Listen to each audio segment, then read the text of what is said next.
नमस्कार मित्रांनो, आपण गणित 1 चा प्रकार 5 संभाव्यता बघितलं. आता आपण सुरुवात करणार प्रकार नंबर 3 ला. तर नाव आहे अंकगणिती श्रेणी. श्रेणीला इंग्लिश मध्ये प्रोग्रेशन म्हणतात. प्रोग्रेस होणे म्हणजे वाढ होणे. मग अंकगणिती प्रोग्रेशन म्हणजे काय? तर गणितामध्ये किंवा अंकांमध्ये काय होत जाणे? प्रोग्रेस होत जाणे, वाढ होत जाणे. ही वाढ कशी होते? तर ही वाढ म्हणजे एकदम वाढणं परत कमी होणं असं नाही. त्या वाढीला एक ठराविक असा एक नियम पाहिजे किंवा त्याला एक प्लॅन पाहिजे. तर उदाहरणार्थ समजा आपल्याला बिल्डिंगच्या शिड्या चढायच्या, पहिल्या माळावर जायचं. ओके, तर पहिल्या माळावरती बनवलेल्या ज्या शिड्या आहेत ज्यांनी बनवल्या त्या समजा अशा बनवल्या असतात की एका शिडीची हाईट एवढी आणि दुसऱ्या शिडीची हाईट एवढी, परत तिसरी एवढी, चौथी एवढी. तर ह्या शिड्या आपल्या चढता आल्या सगळ्या. काही जण चढले पण असते, पण त्यासाठी लागणारी जी मेहनत आहे ती खूप जास्त लागली असते. एका ठिकाणी हळूवार पाय ठेवावा असतात, एका ठिकाणी भरपूर उंच ठेवावा असतात. मग हे चढणं रेग्युलर सोपं आहे का? तर नाही. पण हा प्रोग्रेशन नाही. ओके, म्हणजे इथे शिड्या कशा असतात? आपल्या एका ठराविक अंतरावरती असतात. म्हणजे दोन शिड्यांमध्ये जे अंतर आहे, पायऱ्यांमधलं अंतर जे आहे ते अंतर कसं असतं? सेम असतं. म्हणजे इथे काहीतरी प्लॅनिंग केली आहे, एक विशिष्ट असा क्रम दिलेला आहे. ह्याला म्हणतो आपण प्रोग्रेशन. म्हणजे काय? श्रेणी, अंकगणिती श्रेणी. मग आता आपल्याला अंकांबद्दल जे बघायचं आहे, हे तर आपल्याला साधं एक एक्झाम्पल दिलं. अंकांबद्दल बघायचं तर अंकांची मांडणी जर विशिष्ट क्रमाने आपण केली तर आपल्याला जी काही संख्यांची एक ओळ मिळेल त्या ओळीला आपण क्रमिका म्हणतो. श्रेणी बघण्याच्या अगोदर हे खूप महत्वाचं आहे. क्रमिका म्हणजे काय? त्याला इंग्लिश मध्ये सिक्वेन्स म्हणतात. क्रमिका म्हणजे काय? अंकांची किंवा संख्यांची विशिष्ट प्रकारे विशिष्ट क्रमाने केलेली मांडणी म्हणजे काय? क्रमिका. मग हे विशिष्ट क्रम आवश्यक आहे. ओके, कधी एकदम जास्त कधी एकदम कमी, हे तुमच्या मार्गांमध्ये असतं. तुमचे मार्ग असे असतात, ते एका श्रेणीमध्ये नसतात. तुम्ही एकदम लॉंग जम्प कधी मारता, कधी एकदम खाली येतात. कधी 20 पैकी 20 मिळतात, कधी 20 पैकी 10 मिळतात, कधी 20 पैकी 5 मिळतात. हे क्रमिका नाही. क्रमिका म्हणजे कशी असते? सुरुवात जरी आपण शून्यापासून केली तरी हळूहळू ठराविक क्रमाने आपले मार्क्स वाढत जात आहेत, तर त्याला आपण म्हणू अंकगणिती श्रेणी. ओके, आणि हे असं असणं म्हणजे शून्यापासून जरी सुरुवात झाली तरी हळूहळू आपण जेव्हा प्रोग्रेस करतो तेव्हा हे आपल्या आयुष्यासाठी सुद्धा अत्यंत चांगलं असतं.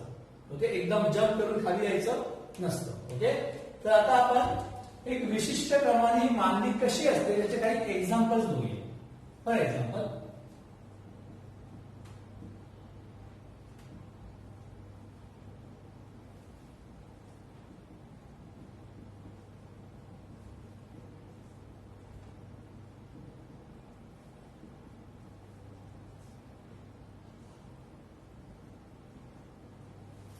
काय दिसतंय तुम्हाला?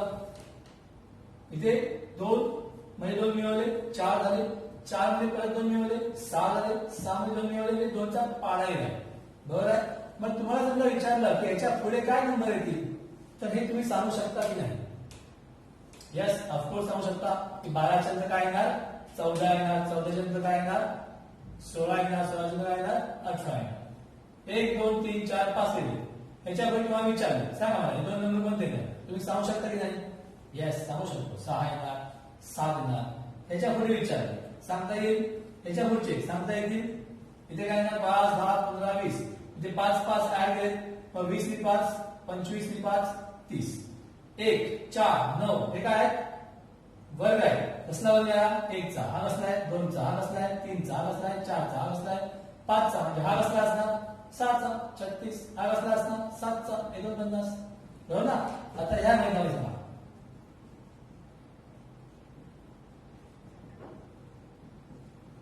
सांगा याच्या पुढची दोन संख्या. आधी 1 आहे, मग 9, मग 10, मग 17, मग 19. याच्या पुढच्या संख्या सांगता येतील? काही समजा काहीच याच्यामध्ये विशिष्ट असा क्रम नाहीये. ना याच्यात कोणताही प्लॅन नाहीये, याच्यात प्रत्येकाला प्लॅन आहे, याच्यात नाहीये विशिष्ट क्रम नसल्यामुळे हे पुढचे नंबर तुम्हाला सांगता येणार नाही. म्हणजे ह्याला आपण काय म्हणणार नाही, क्रमिका. ही क्रमिका नाही, ह्या क्रमिका आहेत. समजलं? ओके, मग याला म्हणतो आपण क्रमिका. आता या क्रमिकामध्ये काही विशिष्ट असे एक क्रम असतो. काही वेळेला प्लस केलं असतं, काही वेळेला वजा केलं असतं, काही वेळेला गुणाकार करतात, काही वेळेला भागाकार सुद्धा करतात. मग याच्यावरून या तुमच्या क्रमिकाच्या म्हणजे या जी क्रमिका आहे याचे एकूण दोन प्रकार पडतात. त्याला अंकगणिती श्रेणी म्हणतात आणि एकाला म्हणतात भूमितीय श्रेणी. त्याच्यापैकी आता आपल्याला अभ्यासामध्ये फक्त काय आहे, अंकगणिती श्रेणी. अंकगणिती श्रेणीमध्ये तुम्हाला फक्त अधिक किंवा वजा म्हणजे या ज्या दोन संख्या आहेत क्रमाने येणाऱ्या त्यांच्यामध्ये एकतर बेरीज झालेली असेल किंवा वजाबाकी झालेली असेल. गुणाकार किंवा भागाकार भेटणार नाही. ओके, गुणाकार भागाकार भेटणार तुम्हाला भूमितीय श्रेणीमध्ये भेटणार. ओके, पण त्याचा आपल्याला अभ्यास करायचा नाही आहे, ते तुम्हाला सिलेबस मध्ये नाही आहे. इन फ्युचर मध्ये तुम्ही मॅथ्स घेतला, कॉमर्सला गेलात किंवा सायन्सला गेलात तर तुम्हाला ते शिकायला मिळेल. सध्या आपण बघणार आहोत फक्त अंकगणिती श्रेणी. आता अंकगणिती श्रेणी बघण्याच्या अगोदर आपण बघूया या क्रमिकेमध्ये जे नंबर्स आपण लिहिले होते त्याला काय म्हणतात, तर त्याला म्हणतात पद. पदे. आता मग अशामध्ये 1 2 3 4 5 लिहिले तर याला पद म्हणतात. हे पहिलं असल्यामुळे आता असं नाही की 1 आहे म्हणून पहिला आहे, समजा 5 10 15 20 25 असे लिहिले. तर याच्यामध्ये पहिलं पद कोणतं, 5. हे दुसरं असल्यामुळे याला म्हणणार दुसरं पद. हे तिसरं असल्यामुळे याला म्हणणार तिसरं पद. हे चौथं पद, हे पाचवं पद. हे पहिलं दुसरं तिसरं चौथं पाचवं पद. पदाला इंग्लिश मध्ये म्हणतात टर्म्स. त्यातला आपण घ्यायचा टी. मग हा पहिलं पद म्हणून त्याला घेणार T1. हे दुसरं पद म्हणून घेणार T2. हा तिसरं पद म्हणून घेणार T3. हा T4. हा T5 and so on. Okay, ही आहे पद. या पदांमध्ये या दोघांमध्ये जे क्रमाक्रमाने येणारी पदं आहेत. ओके, अंकगणिती श्रेणी म्हणजे काय, जर या दोन पदांमधला जो फरक आहे हा फरक जर समान असेल, हा फरक जर कसा असेल, समान असेल तर त्या क्रमिकेला काय म्हणतात, अंकगणिती श्रेणी असे म्हणतात. एक उदाहरण सांगतो, तर फॉर एक्झाम्पल 5 10 15 घेतलं तर फरक म्हणजे काय, फरक म्हणजे वजाबाकी. फरक म्हणजे काय, वजाबाकी. ओके, वजाबाकी कशातून काय वजा करणार, तर दुसऱ्या पदातून पहिलं पद. आता पहिलं पद जर आपण फक्त एवढंच घेतलं तर ह्याच्यातून काय वजा करणार, काहीच नाही वजा, एकच पद आहे. जेव्हा मी दुसरं पद घेणार तेव्हा वजाबाकी होणार. मग ह्या दुसरं पद असं नाही की गरज नाही की दुसरं पद मोठंच पाहिजे, असं काहीच नाहीये. दुसरं पद लहान सुद्धा असू शकतं, पण मायनस करताना सेकंड टर्म मधून फर्स्ट टर्म म्हणजे दुसऱ्या पदातून पहिलं पद वजा करायचं, तिसऱ्या पदातून दुसरं पद वजा करायचं, चौथ्या पदातून तिसरं पद वजा करायचं. ओके, हा जो वजाबाकी आहे, हा जो फरक आहे, हा फरक जर समान असेल तर त्या समान फरकातील क्रमिकेला काय म्हणतात, अंकगणिती श्रेणी. ओके, याची व्याख्या अशी आहे की जर दिलेल्या क्रमिकेमधील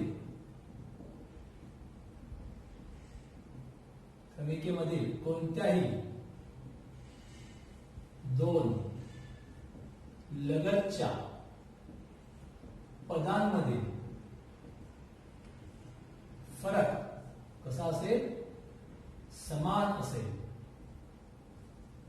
तर त्या क्रमिकेला काय म्हणतात, या अंकगणिती श्रेणी असे म्हणतात. ओके, म्हणजे समजलं, क्रमिका म्हणजे समजलं, पद समजली. क्रमिकेच्या आतमध्ये जे असतात त्याला पद म्हणतात.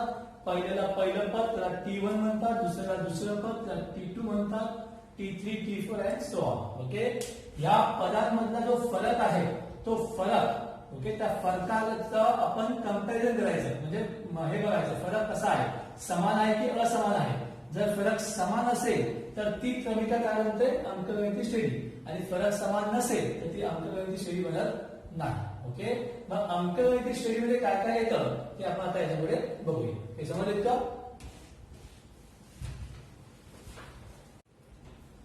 अंकगणित श्रेणी. चला आपण बघितलं अंकगणित श्रेणी म्हणजे काय. आता ठेवायचा आपण अभ्यास करूया. समजा एक उदाहरण घेतो मी. 2 4 6 8 10. ओके, तर पहिलं अंकगणित श्रेणीमध्ये फर्स्ट असतो ए. ए म्हणजे काय? ए म्हणजे पहिले पद. ए म्हणजे काय? अंकगणित श्रेणीमध्ये ए हा असतो. ओके, त्या सूत्रामध्ये असतो ए. मग ए चा अर्थ काय? ए चा अर्थ पहिले पद.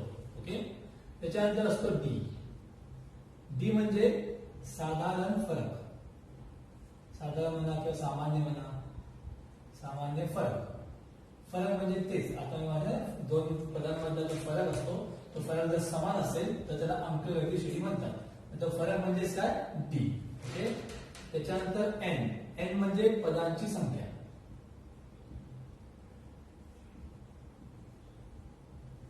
ओके, त्याच्यानंतर बस टी एन.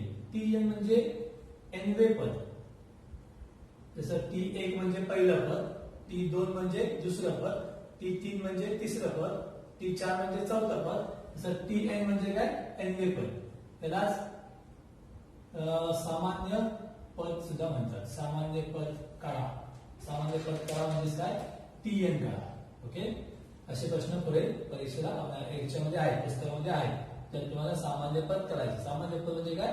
Tn फाइंड करायचं आहे. एन किती माहित नाही, नॉर्मली. ओके, हे Tn काढण्याचं एक सूत्र आहे. त्या सूत्रामध्ये हे सर्व कन्सेप्ट आहे. हे सूत्र कोणतं आहे?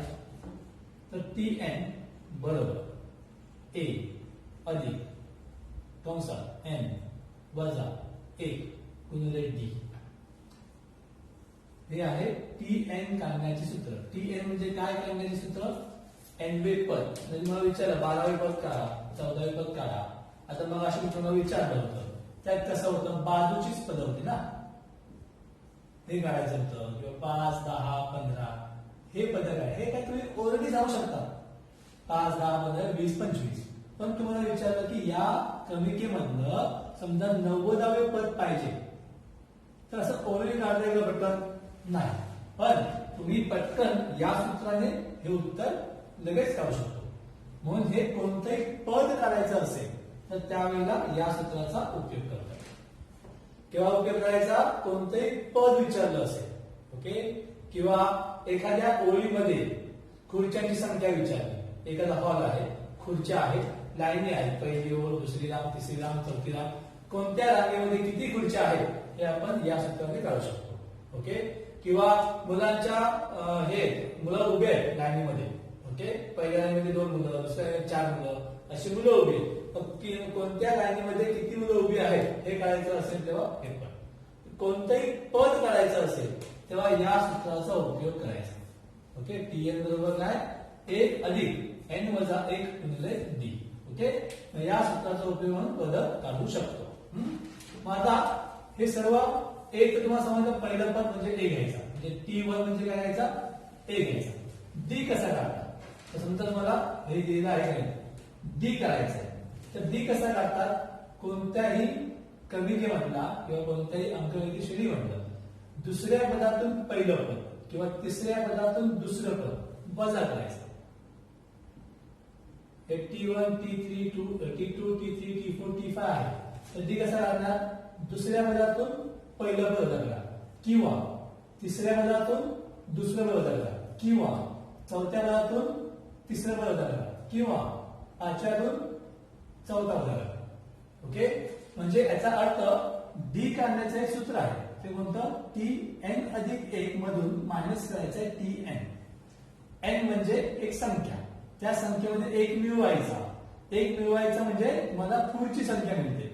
नंतर n 10 असेल तर 10 अधिक 1 किती? 11. म्हणजे T11 मायनस T10. टी समजा n 5 असेल तर n अधिक 1 म्हणजे 5 अधिक 1 किती? 6. म्हणजे T6 वजा T5. हे तुमचं सूत्र आहे डी काढण्याचं.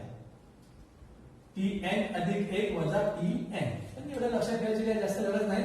नेहमी लक्षात ठेवायचं दुसऱ्या पदातून पुढच्या पदातून 5चं पद काय करायचं वजा करायचं म्हणजे तुला काय मिळतो डी मिळतो समजलं एवढं आता आपण त्याच्यावर आधारित आपलं पहिली जी सराव संच आहे त्याचा आपण अभ्यास करणार आहोत त्या संचामध्ये मला अंकगणित शैली ओळखायची आहे ओके तयार करायची आहे पहिलं पद फाइंड करायचं आहे डिफरन्स म्हणजे फरक करायचा आहे हे सर्व तुम्हाला या 3.1 मध्ये मला कळेल ओके तर बघूया प्रश्न पहिला 3.1 मधला पान नंबर 61 आहे पुस्तक काढा पहिल्याच प्रश्नामध्ये म्हटलंय की खालीलपैकी कोणत्या क्रमिका अंकगणिती श्रेणी आहे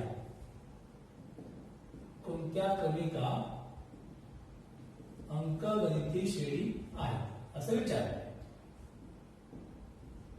ओके जर त्या अंकगणिती श्रेणी असतील तर मग तुम्हाला काय करायचंय प्रत्येकामधला सामायिक फरक असतील तर सामायिक फरक करायचा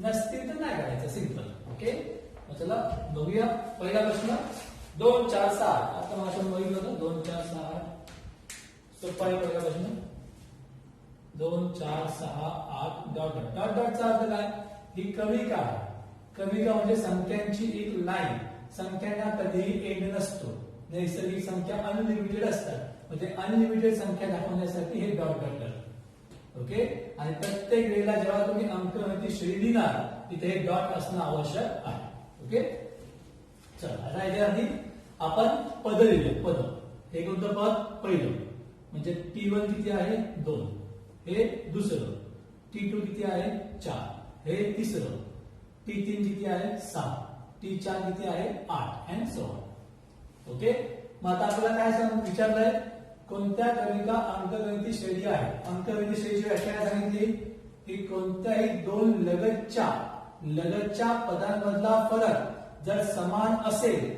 तर ती क्रमिका अंकगणिती श्रेणी असते म्हणजे आपल्याला काय करायचंय फरक करायचंय कोणत्याही दोन सर्व चेक करायचं की हे आपल्याला माहित नाही आहे की अंकगणिती श्रेणी आहे की नाही म्हणून सर्व चेक करणं मग दुसऱ्यातून पहिला तिसऱ्यातून दुसरा चौथ्यातून तिसरा वजा करायचं मग करूया आपण T2 वजा T1 4 वजा 2 किती 2 पुढे T3 वजा T2 3 मधून 2 वजा करणार 6 वजा 4 किती 2 मग 4 मधून 3 वजा करणार T4 वजा T3 किती 8 वजा 6 काय दिसतंय सर्वांमधला फरक कसा आहे समान आहे समानतेमध्ये राहायचं म्हणून येथे कोणत्याही दोन क्रमागत पदांमधील फरक कसा आहे समान आहे म्हणून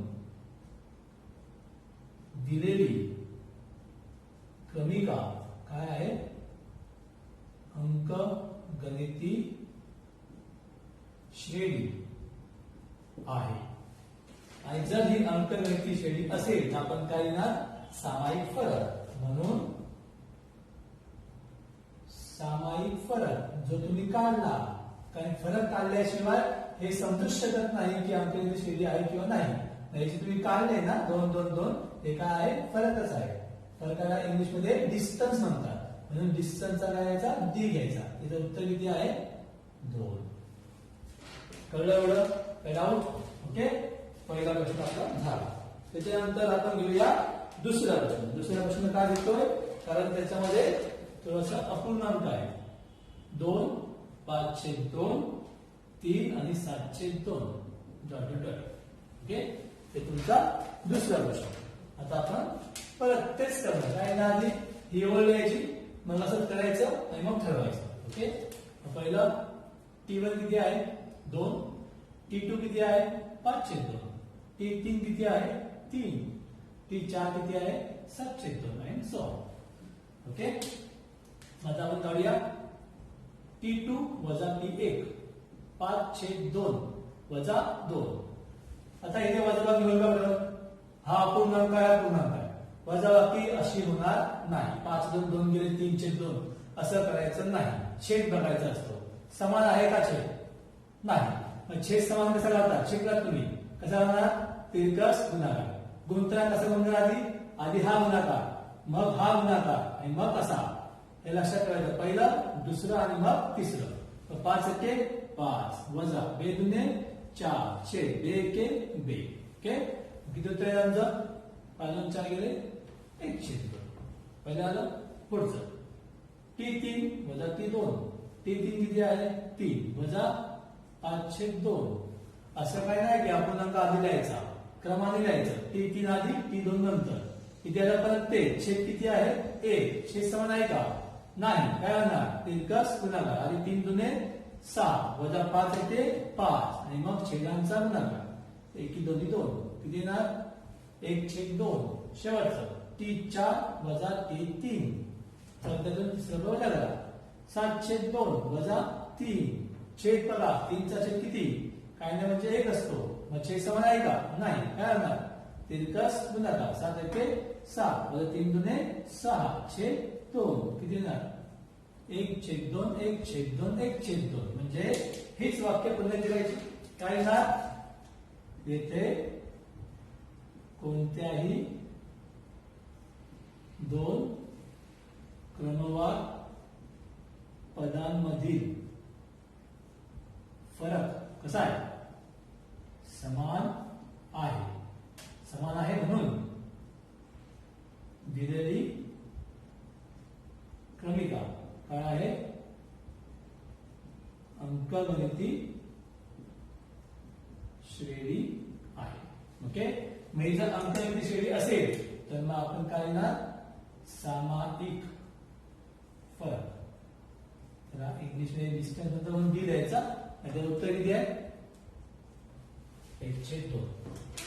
कळलं एवढं? काय डाऊट? ओके. आता आपण पुढचं बघूया.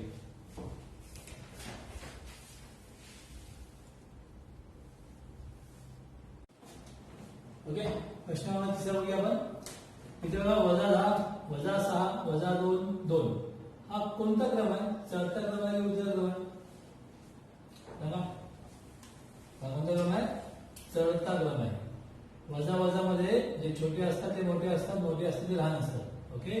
हा आपण कोणता क्रम आहे? चढता क्रम आहे. ओके. बघूया आपण. T1 वजा 10 T2 वजा 6 T3 वजा 2 T4 2. ओके. आता T1 T2 वजा T1 किती येणार? T2 सर्व वजा आहेत ना, कॉन्सेप्ट टाकूया आपण. T2 किती आहे? वजा 6 वजा T1 किती आहे? वजा 10. ओके. हे वजा 6 चे वजा 6 झाला. या वजामुळे पुढचे चिन्ह बदलणार, अधिक होणार. वजा वजा अधिक 10. वजा 6 आणि अधिक 10 किती? अधिक वजा वजा 10 2 4 मोठ्या संख्येचे चिन्ह. ओके. म्हणजे अधिक 4 उत्तर आपलं. आता पुढे T3 वजा T2. T3 किती आहे? वजा 2 वजा T2 किती आहे? वजा 6. हे वजा 2 सेम होणार. या वजामुळे पुढचे चिन्ह बदलणार. वजा वजा अधिक. वजा 2 दिसा किती? 4 मोठ्या संख्येतून लहान संख्या बदलली. T3 झाला. आता T4 वजा T3. T4 आहे 2 अधिक 2 वजा T3 किती आहे? वजा 2. मग 2 वजा वजा होणार अधिक होणार. 2 2 किती? 4. इथे पण 4 इथे पण 4 इथे पण 4. कसं आहे? समान आहे. मग आपलं ते वाक्य इथे आहे ना. मग इथे कोणत्याही दोन क्रमागत लगतच्या काय पदांमधील फरक कसा आहे? समान आहे म्हणून दिलेली क्रमिका अंकगणिती श्रेणी आहे. म्हणून सामायिक फरक किती आहे? 4.